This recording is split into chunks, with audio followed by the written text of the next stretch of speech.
पुढच्या बातमीकडे वळूयात। राज्यामधील अहिल्यानगर ते पुणे मार्ग 1948 साली पहिली बस धावलेली होती। अहिल्यानगर पुणे बस सेवेला आज 77 वर्ष पूर्ण झाली आहेत। 1 जून 1948 साली सकाळी 7 वाजता माळीवाडा बस स्थानकातून पुण्याच्या दिशेने पहिली बस सुटली होती। आढावा घेतलेला आहे आमच्या प्रतिनिधींनी, पाहूयात। अहिल्यानगर ते पुणे ही बस सेवा सुरू होऊन आज 77 वर्ष पूर्ण झालेले आहे। 77 वर्षापूर्वी अहिल्यानगरच्या माळीवाडा परिसरातून पहिली बस जी आहे ती नगरहून पुण्याकडे धावलेली आहे आणि आज या घटनेला 77 वर्ष पूर्ण होत आहे। 1 जून 1948 साली ही बस सेवा जी आहे ती सुरू करण्यात आली होती आणि जो माळीवाडा परिसर आहे, जिल्हा परिषदेचं जे जुनं कार्यालय आहे त्या परिसरातून ही बस सेवेला सुरुवात केली होती।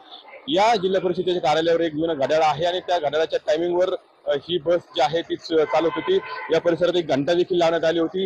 ही घंटा वाजल्यानंतर बस जी आहे ती या ठिकाणी धावत होती। या घटनेला आज 77 वर्ष पूर्ण होत आहे। आणखीनही काही आठवणी ज्या आहेत त्या नगरकरांमध्ये त्यावेळेच्या आजच आहे। कॅमेरामॅन मनकसह कुणाल जायकर, TV9 मराठी।